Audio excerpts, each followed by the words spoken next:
Assalamualaikum warahmatullahi wabarakatuh. Apa kabar pemirsa PKTV dimanapun Anda berada? Kita berjumpa kembali dalam program PKTV Talk. PKTV Talk selalu hadir menemani Anda, pemirsa PKTV yang ada di manapun ya. Termasuk saya sapa juga Anda yang ada di Samarinda. Bagaimana kabarnya Anda? Yang di Tenggarong maupun yang di Kutai Timur, di Sangatta, semoga Anda bisa menikmati acara-acara kami yang kami hadirkan untuk Anda bersama keluarga Anda. Semoga Anda bisa berbahagia di rumah untuk menikmati acara-acara kami. Pemirsa PKTV, ini sudah memasuki detik-detik pencoblosan. Ini sudah memasuki masa tenang. Kalau kita kemarin berjumpa dengan mengenalkan calon-calon legislatif, saat ini kita mengundang para tokoh-tokoh, para pejabat terkait yang memang bisa menjadi inspirasi kita maupun berbagi tentang masa-masa tenang dan kira-kira diskusi tentang pemilu, tetap dalam suasana pemilu. Nah, maka pada kali ini kita mengundang ke studio, langsung saja saya perkenalkan Bapak, ya saya lihat kerpekan biar saya nggak salah, Kapten Purnawirawan Sutikno. Apa kabar Pak Tikno? Baik. Ya, kabar semoga baik. kabar Mas baik. Teguh. Ya. Alhamdulillah sehat. Alhamdulillah. Semuanya. Tetap semangat. Tetap semangat. Ya. Terima kasih Pak Sutikno sudah hadir di studio PKTV. Bapak Kapten Purnawirawan Sutikno ini, beliau adalah Ketua FKDM. Tentunya Anda yang sudah mengenal beliau di FKDM, sepak terjangnya sudah Anda kenal. Namun mungkin bagi beberapa pemirsa yang ada di Samarinda maupun di Tenggarong yang mempunyai komunitas yang sama yaitu FKDM, mungkin bisa sama-sama menikmati dan mungkin tugasnya juga sama ya, termasuk di Sangatta mungkin juga sama, punya FKDM yang mempunyai tugas yang sama dalam proses-proses berlingkungan. Saya kira tidak hanya di pemilu saja, namun di sebelum pemilu pun FKDM sudah mulai bekerja. Untuk apa pekerjaannya? Maka coba kita diskusikan bersama beliau. Saya langsung saja Pak Tikno untuk menanyakan, mungkin untuk pertama pertanyaannya adalah bisa dijelaskan dulu FKDM itu apa dan fungsi tugasnya seperti apa. Silakan Pak Tikno. Baik, terima kasih ya. Mas Teguh dan Bapak Ibu sekalian semuanya. Tadi sudah disampaikan kepada Mas Teguh bahwa terkait masalah FKDM, namun terlebih dahulu kami memperkenalkan lagi bahwa nama saya Kapten Purnawirawan Sutikno selaku Ketua FKDM Kota Bontang. Apa sih yang dimaksud dengan FKDM Mas Teguh? Yang mana FKDM itu merupakan wadah seluruh elemen masyarakat yang mana terbentuknya dalam rangka untuk menjaga dan memelihara kewaspadaan dini masyarakat. Nah, kemudian tugas kami sebagai di FKDM ini menjaga, kemudian mengkoordinir, menggali informasi, menjaring yang terkait masalah hambatan, ancaman, tantangan, dan gangguan. Nah, dari informasi-informasi ini dari masyarakat atau sumber-sumber dari masyarakat, kemudian kita nanti akomodir, kemudian kita sebagai bahan dasar kita untuk merekomendasikan kepada tim kewaspadaan kota daerah, Kota Bontang khususnya. Kemudian fungsi kami ya mendeteksi dini, jangan sampai adanya konflik, apalagi terkait masalah adanya pemilu saat ini sangatlah rawan sekali, Mas. Oleh karena itu, sekali lagi bahwa fungsi kami selaku FKDM mencegah dini, jangan sampai terjadinya konflik sebelum kejadian. Luar biasa. FKDM itu bekerja di bawah atau di sebagai mitra pemerintah adalah Kesbangpol ya Pak ya? Kami di bawah Kesbangpol ada 3 ya, dari FKUB sendiri, FBK, dan yang ketiga yaitu FKDM. yang mana dari 3 ini suatu organisasi di bawah kepemerintahan ini memiliki tugas tanggung jawabnya masing-masing. Salah satunya FKDM ini, Salah Pak, ya? satunya FKDM, Forum Kewaspadaan Dini Masyarakat. Ya, baik pemirsa PKTV, bagi yang Anda yang belum tahu, maka tadi sudah dijelaskan oleh beliau bahwa FKDM ini memang hadir di masyarakat atau dibentuk oleh pemerintah untuk menanggulangi atau mengantisipasi kejadian yang tentunya menjadi salah satu upaya bagi pemerintah untuk mengantisipasi. Nah, beliau-beliau dilantik atau mungkin didirikan untuk mengatasi hal tersebut. FKDM ada di wilayah kota sampai ke kecamatan atau sampai kelurahan, Pak? Untuk FKDM ini dibentuk sesuai dengan Peraturan Menteri Dalam Negeri ya, tahun 2018 itu. Itu terbentuk mulai dari tingkat provinsi, kemudian kabupaten, kemudian kelurahan atau kecamatan, desa, sampai bahkan tingkat RT. Bahkan tingkat RT sebenarnya perlu dibentuk ya. Namun untuk saat ini yang terendah ada tingkat kelurahan atau tingkat desa. Iya. Pak, dari apa yang Bapak jelaskan, berarti tujuannya lebih ekstrimnya ya, lebih kepada potensi konflik sosial ya, Pak ya, di masyarakat. Seperti itu ya, Pak ya. Bapak ada strukturnya di masing-masing tingkatan. Kalau di kota strukturnya lengkap ya, Pak ya? Kalau di kota strukturnya lengkap sebagai pimpinan kami di atas, yaitu dari Kesbangpol, kemudian sebagai pembina yang di atasnya lagi wali kota, Dandim, maupun dari Kapolres. Kemudian turun lagi di bawah kami nanti ada di tingkat kecamatan maupun kelurahan. Kemudian dalam wadah kami juga adanya terbentuk organisasi-organisasi di bidang kemanusiaannya berdiri sendiri, kemudian sosialnya tersendiri, dan bidang hukumnya tersendiri, sehingga sama-sama kita berjalan selaras, sehingga apa-apa yang kita tentukan dalam suatu organisasi tadi bisa berjalan dengan aman dan nyaman. Dalam menjalankan fungsi dan jobnya, adakah meliputi apa saja, Pak, yang harus diwaspadai? Apakah hanya salah satunya tadi kan pemilu ya, nanti ini berlanjut jelasin, tapi dalam arti global, apa yang perlu diwaspadai? Meliputi apa saja, Pak? Jadi yang fungsi atau tugas kami yang pertama itu mencegah adanya hambatan, ancaman, tantangan, dan gangguan. Hambatan, sekali lagi hambatan, tantangan, ancaman, dan gangguan. Karena setiap wilayah, apalagi di Kota Bontang ini, kita ya salah satunya ancaman pasti ada. Apalagi kita ini merupakan daerah-daerah industri. Ya, daerah ini akan agak menyimpang karena industri ini ya salah satunya dalam industri ini banyak yang menghasilkan bahan-bahan yang untuk bahan-bahan salah satunya bahan-bahan peledak. Nah, disinilah salah satunya tugas kami juga mendeteksi, kemudian sehingga apabila terjadinya hal-hal yang tidak kita inginkan, bahkan ada informasi dari masyarakat maupun dari mana saja. Nah, itulah kita untuk merekomendasi sebagai dasar untuk melaporkan kepada tim kewaspadaan tinggi Kota Bontang. Nah, di sini langsung Kesbangpol. Nah, Kesbangpol nanti akan menyampaikan ke Bapak Wali Kota, ke Bapak Kapolres maupun Bapak Dandim. Ya, Pak, programnya dalam hari-hari apa saja, Pak, dalam struktur di tim Bapak? Untuk program kami selalu pasang mata, pasang telinga. Di masyarakat ya? Di masyarakat, dan mencari informasi, sumber informasi dari masyarakat, menampung semuanya, setiap kejadian yang ada di Kota Bontang khususnya. Baik sudah terjadi, kemudian sebelum terjadi, dan indikasi-indikasi, itulah tugas kami. Intinya semuanya kita memasang telinga dan pasang mata.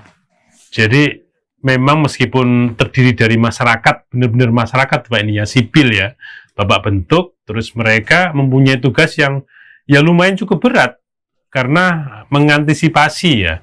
Kalau sudah meledak ini kan bahaya, maka beliau ini mengantisipasi sebagai kerja-kerja sosial oleh anggotanya, yaitu kelompok-kelompok masyarakat yang dikumpulkan dalam satu struktur. Ini mewaspadai, makanya kewaspadaan ini sangat penting ya. Ini menjadi salah satu mitra pemerintah. Nah, Pak, namanya kerja sosial ini kan berarti sukarela ya, tanpa dibayar kan gitu ya. Berarti memang seperti itu ya Pak ya hari-hari ya. Yang jelas bukan tidak dibayar, Mas. Dalam arti pemerintah juga memperhatikan. Ya, juga memperhatikan. Tapi kan bukan gaji kan, Pak? Bukan gaji. Iya. Hanya sebagai pengganti pulsa lah katakanlah. Memang harus sebagai untuk pemicu atau penyemangat rekan-rekan kami di lapangan. Karena rekan-rekan kami di lapangan ini juga mempunyai pekerjaan yang utama, tetap maupun ada yang tidak tetap, bahkan ada yang pekerjaan utama. Itu tadi. Jadi kegiatan ini tidak 100% kita tidak. Pada saat kapan dia melaksanakan tugas sebagai FKDM, pada saat kapan dia melaksanakan tugasnya sebagai kepala rumah tangga atau sebagai pekerja di mana dia melaksanakan pekerjaan tersebut. Iya, terima kasih. Luar biasa penjelasannya. Mungkin beberapa pemirsa belum mengenal yang namanya Forum Kewaspadaan Dini Masyarakat atau FKDM.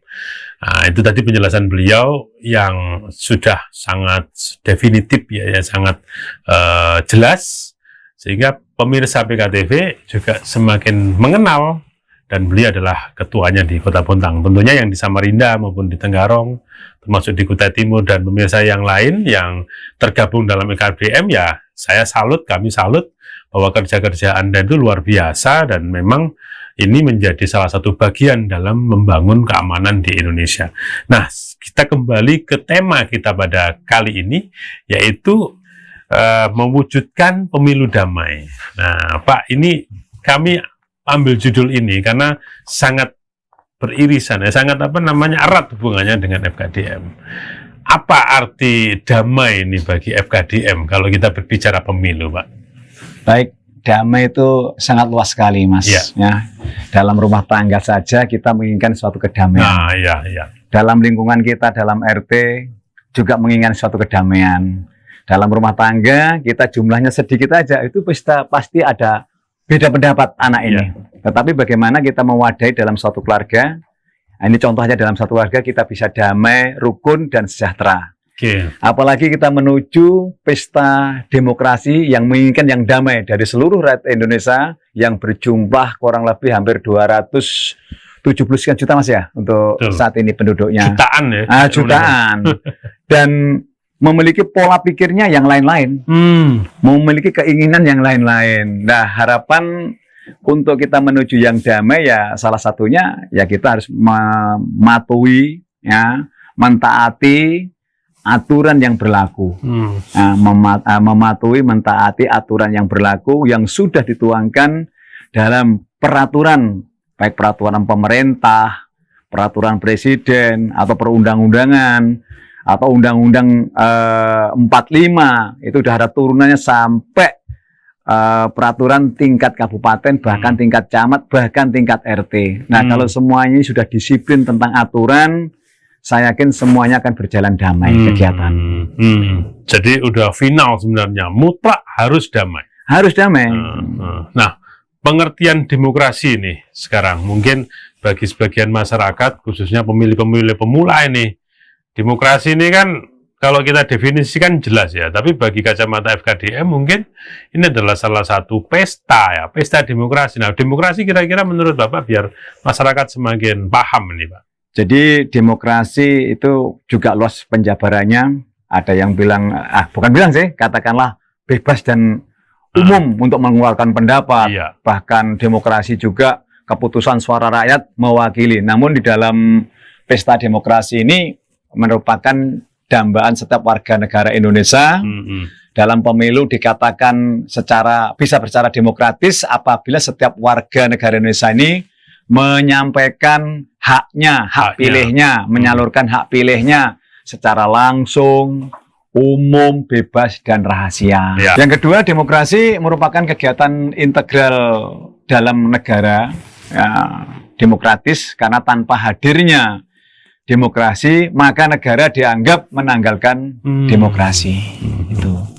Kemudian dalam suatu sistem politik juga dapat dikatakan demokratis jika para pembuat keputusan kolektif yang paling kuat dalam situ dipilih melalui pemilu yang adil, jujur, dan berkala. Itu menurut pandangan kami ya sebagai demokrasi untuk menjelang pemilu nanti ini. Jadi pemilu menjadi bagian penting berarti dalam demokrasi, karena Bapak jelaskan tadi salah satu kalimat demokrasi itu ya pada mekanisme pemilihan, memilih. Nah, makanya dalam pemilihan tentu sangat berhubungan dengan perbedaan, ya Pak ya. Berbeda pendapat, berbeda pilihan. Nah, ini bagaimana agar akhirnya selalu terputuskan ya menjadi sesuatu yang damai. Begitu ya Pak ya? Ya.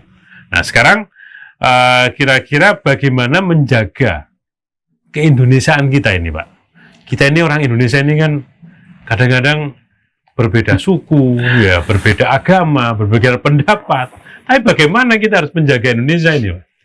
Jadi kalau untuk menjaga keindonesiaan itu kita harus melihat sejarah bangsa Indonesia. Kita mulai dari berdirinya Budi Utomo.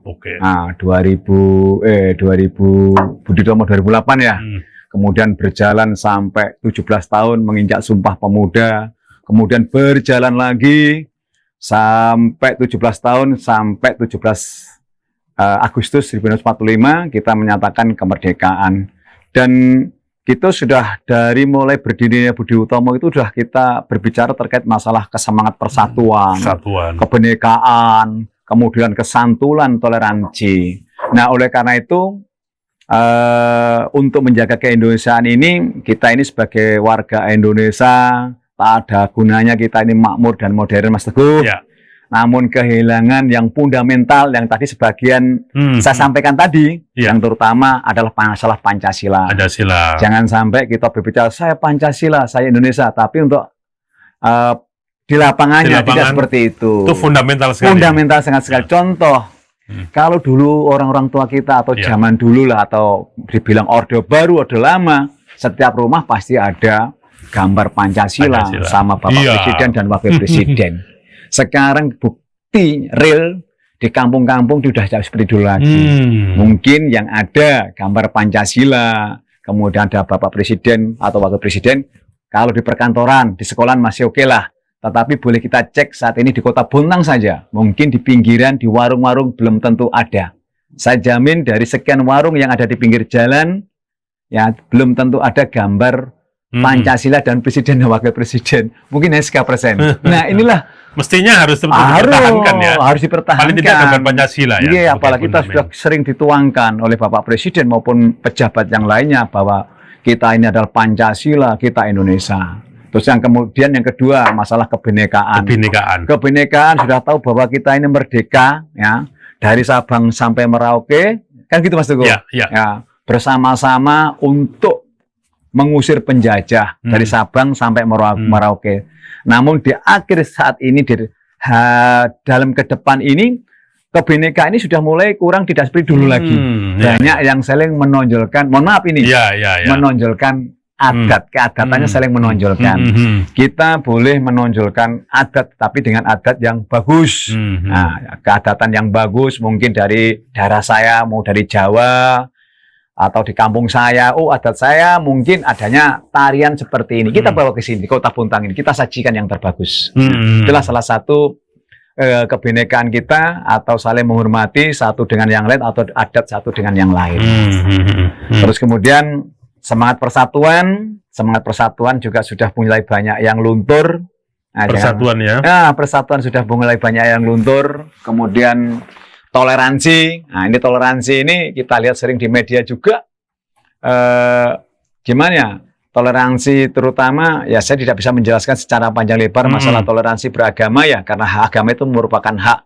Tetapi kalau kita melihat sejarah bahwa perjuangan kemerdekaan Republik Indonesia itu berbagai suku, berbagai agama. Betul. Nah, inilah yang perlu kita harus kita pertahankan.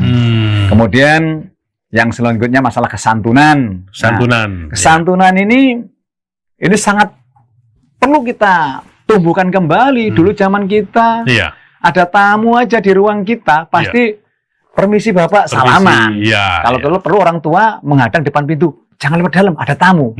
Pasti begitu orang tua kita Saking dulu. ininya ya, sopannya ya. Kesompanannya. Ini contoh aja, contoh yang Iya, tadi. iya. Sekarang mungkin kita ketemu guru kita aja, nggak tamat selamat pagi Bapak, tidak, justru menghindar. Menghindar. Kalau dulu, ya ini bener. Kalau zaman-zaman dulu, kita ketemu guru kita, sikap sempurna, selamat pagi Bapak, selamat pagi. Terus kita kalau naik sepeda, ada orang duduk, kita berhenti, sepeda kita dorong. Nah, inilah salah satunya fundamental bangsa kita yang harus kita pertahankan, termasuk pluralisme, yang mana suatu perbedaan atau suatu pendapat yang sudah kita rapatkan, kita dekat, ya sudah kita hargai pendapat tersebut. Bukan selesai rapat, wah, Masih ada. setuju lagi. Nah, itu namanya kurang penghargaan. Dalam seperti itu. Terus kemudian yang terakhir masalah kemanusiaan. Ya, kemanusiaan ini ya kita diciptakan oleh Tuhan Yang Maha Kuasa pun sudah adanya suatu perbedaan dan diciptakan untuk orang, ada yang kurang, ada yang lebih. Tapi semuanya tergantung hati nurani kita. Ya, kita saling membantu kepada orang lain, meringankan beban orang lain, insya Allah semuanya itu ada hikmahnya. Nah, inilah salah satu fundamental yang harus kita jaga. Ya, ada 6 ya, mulai dari Pancasila, kemudian kebinekaan, kemudian semangat persatuan, toleransi, kemudian pluralisme, kemanusiaan, dan rasa kesantunan. Dari 6 item ini atau 7 item ini ya kita laksanakan ya.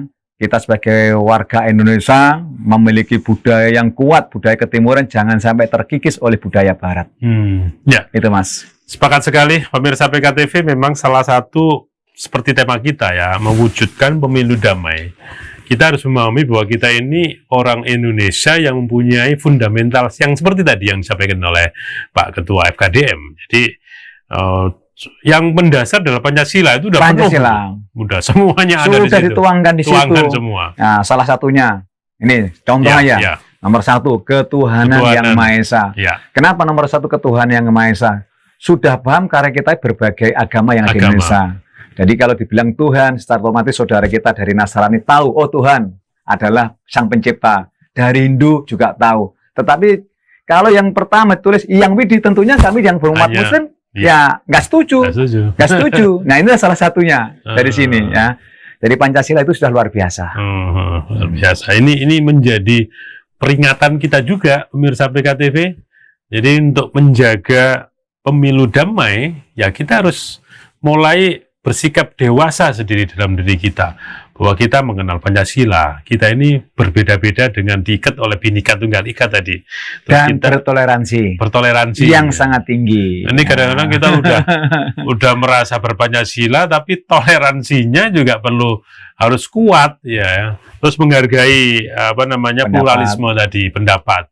Ya, ini penting sekali, apalagi ini menghadapi sebuah demokrasi yang pertama kita serentak ini, yang pertama tapi yang dulu sama juga, tapi ini lebih luas lagi ya, lebih luas, dan ini menunjukkan bahwa kita ini Indonesia bangsa yang sangat besar, berbeda suku, berbeda agama, berbeda pilihan pula, maka kita harus sama-sama bersemangat untuk damai. Jadi jangan sampai pemilu ini tadi seperti katakan Pak Ketua tadi, yang serumah saja bisa jadi berbeda, tapi kita juga harus beretika, harus bermoral, karena kita harus menghargai sebuah perbedaan itu.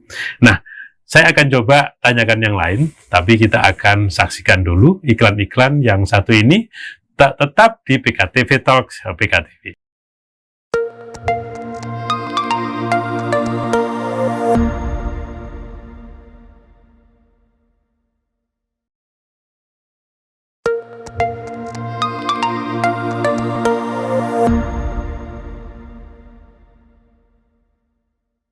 Ya, pemirsa, kita masih di PKTV Talk. Kita mengundang Bapak Kapten Purnawirawan Sutikno. Beliau adalah Ketua Forum Kewaspadaan Dini Masyarakat di Kota Bontang. Ya, FKDM. Beliau adalah Ketua FKDM Kota Bontang, dan saya sapa Anda yang ada di Samarinda. Semoga Anda masih bisa menikmati siaran-siaran kami, dan semoga acara-acara kami bisa menghibur Anda dan keluarga Anda di rumah. Yang di Sangatta maupun Tenggarong juga begitu. Anda semoga bisa menikmati acara-acara kami bersama keluarga Anda di rumah. Nah, tadi kami sudah membahas tentang apa itu FKDM, fungsi-fungsi dan tugasnya, termasuk pandangan-pandangan beliau tentang bagaimana kita mewujudkan pemilu damai dengan berbagai macam perbedaan. Nah, sekarang saya ingin melanjutkan diskusi kita. Pak Ketua, Siap, Mas Teguh. bagaimana sebenarnya saat ini anak-anak muda ini kan mungkin berbeda dengan zaman-zaman Bapak yang dulu, yang katanya ya mungkin masih berpancasila, masih beretika dan lain, tapi memang dengan perubahan teknologi yang begitu cepat, maka ada saja perubahan-perubahan dalam tingkah-tingkah masyarakat, khususnya para generasi muda. Bagaimana pandangan Bapak terhadap generasi muda ini? Baik, Mas Teguh, ini menurut pandangan kami, memang dihadapkan dengan majunya teknologi, memang saya akuin pemuda sekarang ya, sangat melek dengan teknologi. Ya. Bahkan pemuda-pemuda sekarang atau generasi kita yang sekarang ini, kalau perlu semua kegiatan melalui akses, aktivitas melalui akses. Kalau bisa itu makan di dapur, bagaimana mencet tombol bisa ada di meja kita. Nah, buktinya, ini bukti saja. Anak-anak kita sekarang dengan adanya aplikasi pesan makanan. Nah, kalau pesan makanan tinggal pesen, Grab datanglah ke rumah, tinggal bayar tunai, bahkan bisa bayar transfer. Iya. Inilah dengan adanya teknologi ini memang untuk mempermudah segala aktivitas, namun harus disosialisasikan, atau pemerintah ya harus kalau bisa memberikan jadwal online, ada pembatasan. Karena ini Diatur lah ya. harus diatur. Kalau online-nya bebas ya nanti anak masih males dengan suatu kegiatan. Tapi sebagai orang tua ya kita tetap harus memonitor di sekolah-sekolahan maupun orang tua ya, atau guru. Nah, sekarang guru juga tidak seperti dulu zaman kita lagi. Ya. Dibanyakkan beban tugas-tugas guru, sehingga untuk sosialisasi, untuk mengajar kepada murid itu ya semuanya tidak maksimal 100%. Kurikulumnya berbeda ya. Nah, kurikulumnya sudah berbeda. Ya, jadi guru sendiri disibukkan dengan aplikasi kegiatan, kemudian sehingga untuk mengaplikasikan, mengajarkan, jumlah jamnya itu akan mempengaruhi.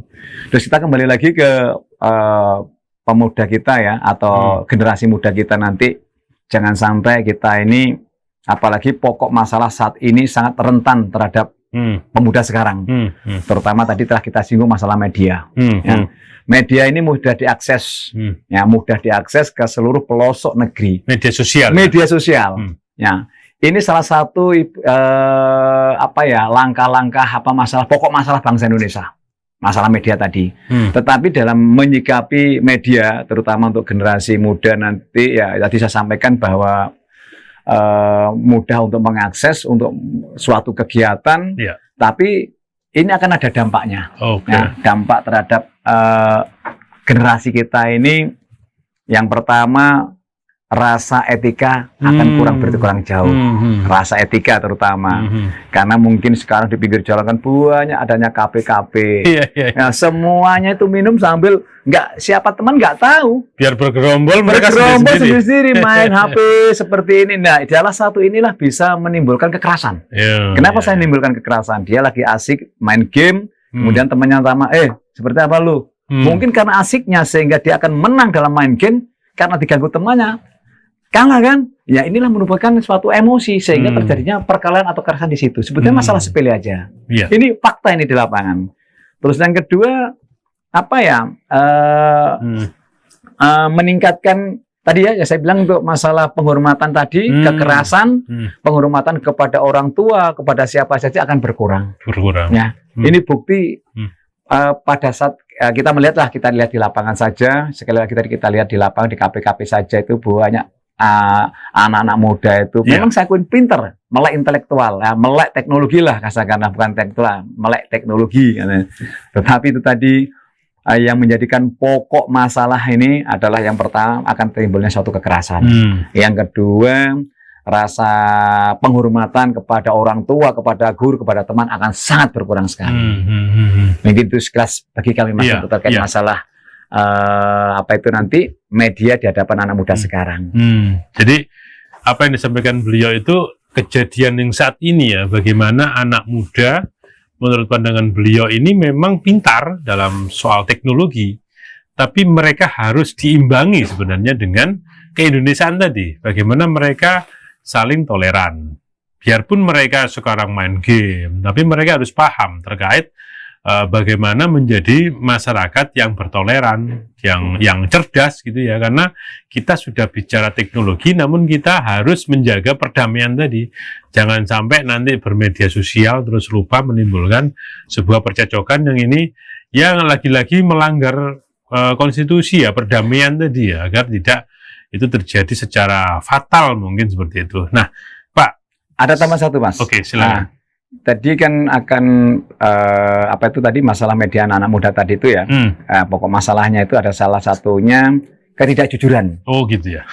Ketidakjujuran. Kadang izin orang tuanya keluar ke rumah teman nggak taunya main game. Ini saya tidak apa ya, kadangkala kami juga orientasi kepada keluarga, kepada tetangga hal seperti itu. Jadi kalau kita ya terjemahkan di lingkungan sekitar, kelihatannya ini masih harus diwaspadai oleh semuanya. Ini bicara kewaspadaan dini. Maka pada saat kita menemui hal tersebut, maka mesti harus kita luruskan. Karena kita berbicara perdamaian, bicara demokrasi, maka hal-hal yang tidak kejujuran tadi harus kita luruskan menjadi sesuatu yang ya Indonesia tadi, bahwa kita makhluk yang jujur, yang harus baik, kan seperti itu. Nah, Pak, kita tidak lepas dari, kalau di Bontang ya, mungkin di Kalimantan Timur juga ya, kita hidup berlingkungan tidak lepas dari perbedaan paguyuban ya, paguyuban atau etnis atau apapun. Nah, sementara pada demokrasi ini tentunya mereka menjadi objek. Jangan sampai nanti pada saat kita berbicara pemilu, demokrasi, terus akan terpecah. Nah, menurut FKDM nih, paguyuban sebagai pemersatu dan pelestari budaya, bagaimana menurut Bapak? Baik, terima kasih Mas Teguh terkait masalah paguyuban. Paguyuban itu salah satunya bentuk untuk mewadahi persatuan dan pemersatu. Oke. Nah, kebetulan di Bontang ini kan bermacam paguyuban, komunitas. Nah, kemudian dalam paguyuban maupun berkomunitas, terutama masalah paguyuban. Masing-masing paguyuban, contohnya paguyuban Jawa. Saya mengambil paguyuban dari Kediri lah katakanlah. Nah, tentunya paguyuban Kediri sendiri memiliki potensi tersendiri. Ya, mulai kesenian, punya sejarah. Ya, sejarah itulah yang dari paguyuban sana dibawalah untuk ke Bontang. Nah, kemudian di Bontang juga ada dari saudara-saudara kita dari paguyuban dari Madura juga membawalah budaya yang bagus di kota Bontang. Ya, mungkin tarian Madura seperti ini, kemudian budaya Madura seperti ini. Jadi yang kita bawa adalah yang positif, jangan yang negatif. Nah, kalau semuanya paguyuban atau adat budaya yang kita bawa bagus untuk kita tuangkan di Bontang, secara otomatis antara satu dengan yang lain akan saling menghargai. Dan yang contoh sekali lagi, nah, terkait masalah makan di Bontang ini, kalau tidak ada orang Lamongan, belum tentu ada soto Lamongan. Tidak ada orang Sulawesi, belum tentu soto Makassar. Tidak ada orang Banjar, belum tentu ada soto Banjar. Nah, inilah salah satu budaya yang harus kita bawa ke kota atau kota perantauan kita, khususnya di Bontang ini, budaya-budaya yang bagus. Ya, jangan sampai budaya yang negatif yang kita bawakan di Bontang inilah salah satu akan memecah belah persatuan dan kesatuan. Luar biasa, Pak Ketua. Karena ini sudah di penghujung acara kita, kalau kita berbicara perdamaian, berbicara kebudayaan, adat istiadat dan kepentingan tadi kaum milenial tadi, tentunya kita kan nggak ada habis-habisnya ya akan berbicara terkait bagaimana pemilu damai, karena ini kita sudah di penghujung juga di masa tenang. Maka apa ini yang harus dilakukan oleh masyarakat agar kita tetap bisa menjaga nanti hasil pemilu tanpa konflik, nyaman tetap, dan kita tetap menjunjung tinggi siapapun yang terpilih. Seperti apa kira-kira? Yang jelas yang pertama, kita harus punya komitmen sebagai warga negara Indonesia. Ayo kita dukung demokrasi yang sehat untuk Indonesia, Mas. Oke.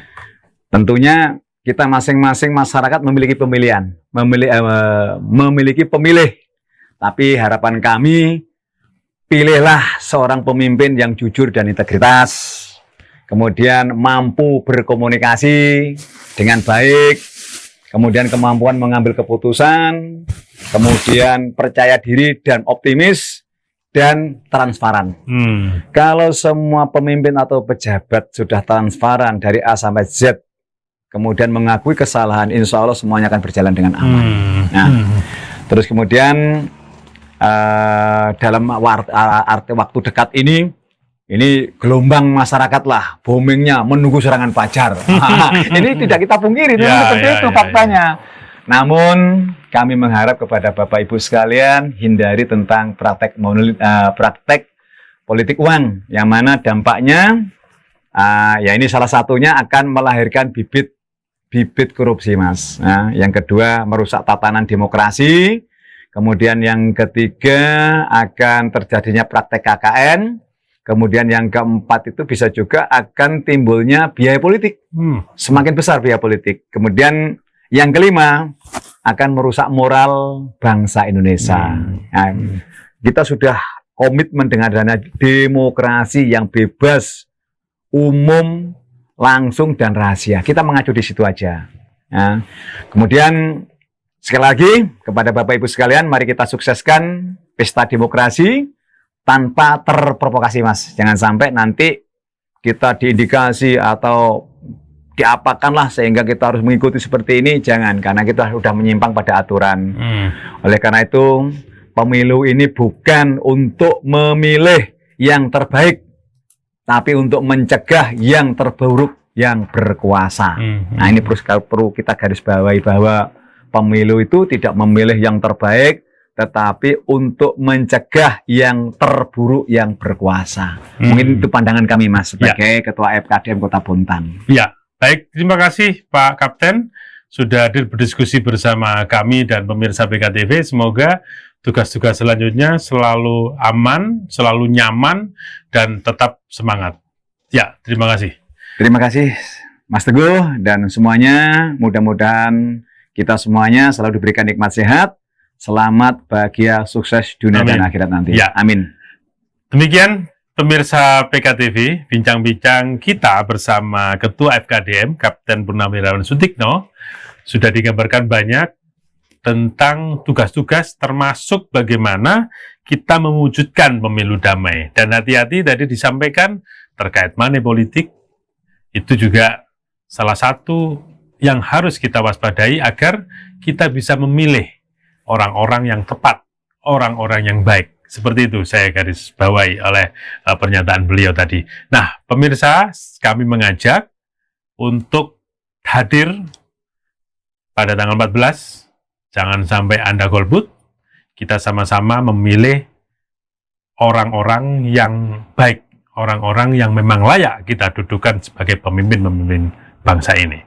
Demikian, saya Teguh Suharjono pamit undur diri.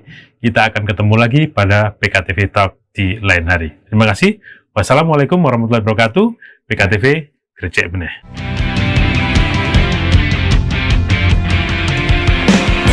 Waktunya